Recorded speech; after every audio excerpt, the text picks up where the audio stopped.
Halo, kali ini saya akan membahas mengenai mekanisme penghantaran impuls yang terjadi di sistem saraf. Oke, jadi perlu diketahui kalau pergerakan impuls di saraf itu kecepatannya bisa sampai 120 meter per sekon. Sehingga contohnya ketika kulit kita dicubit, sepersekian detik aja kita langsung akan teriak dan ngerasa kesakitan.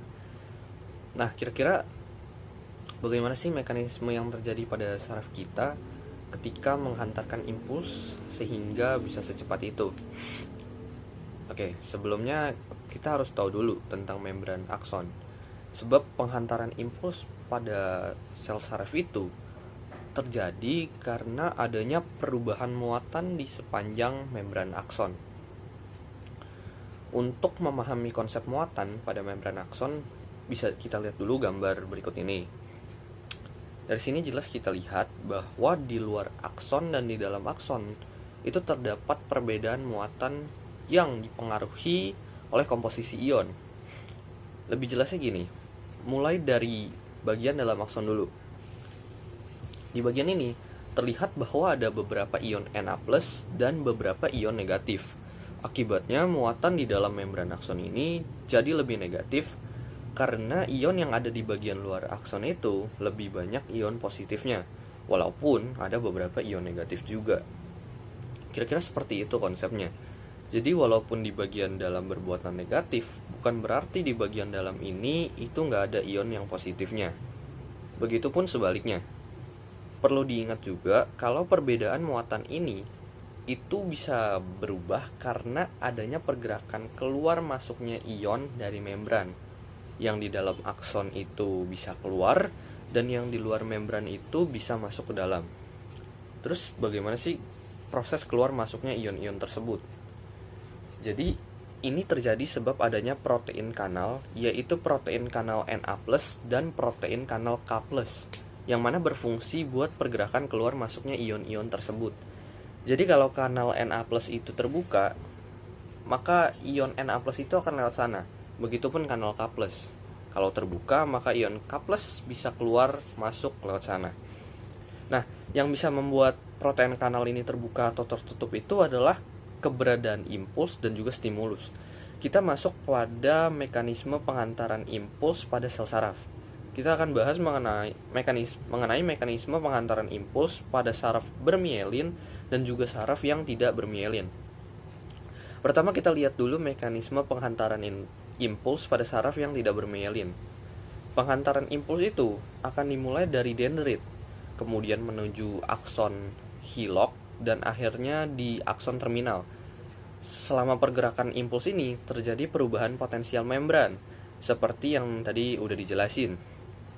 Nah, perubahan potensial membran ini itu bakal ditandai sama nilai potensial membran, yang mana akan menggunakan satuan milivolt atau MV. Nah, proses penghantaran impuls itu terjadi dalam 4 tahapan, mulai dari tahapan polarisasi, depolarisasi, repolarisasi, dan terakhir hyperpolarisasi. Pertama, tahap polarisasi. Di tahap ini belum ada stimulus, makanya disebut juga tahap istirahat. Kalau kita perhatikan, bagian luar membran akson itu muatannya positif dibandingkan bagian yang di dalam. Serta pada posisi ini itu, masing-masing kanal sama-sama menutup.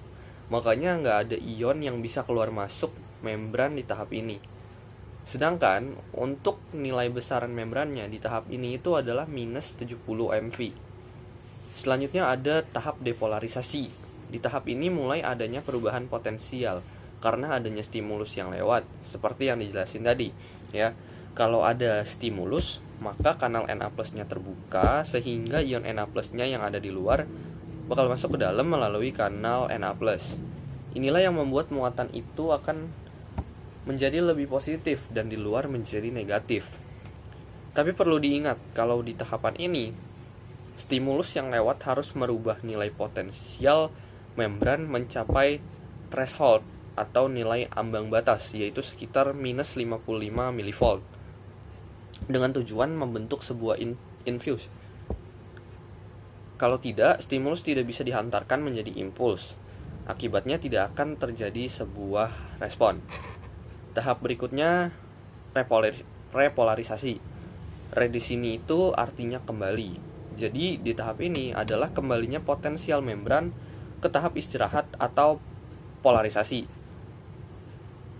Nilai potensial di tahap ini itu akan menurun lagi dari minus 55 MV menuju minus 70 MV. Ini terjadi ketika membran akson sudah dilewati impuls, yang artinya udah nggak ada stimulus lagi.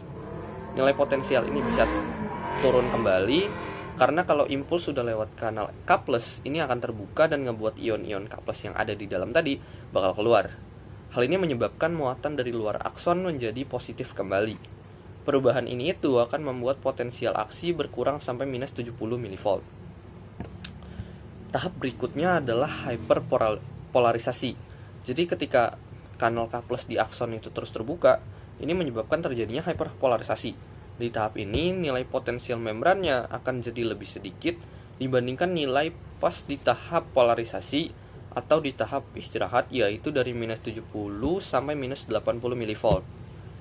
Tapi fase ini itu untungnya nggak bertahan lama. Jadi setelah stabil nilai potensialnya, akan kembali lagi ke nilai pas tahap istirahat atau polarisasi.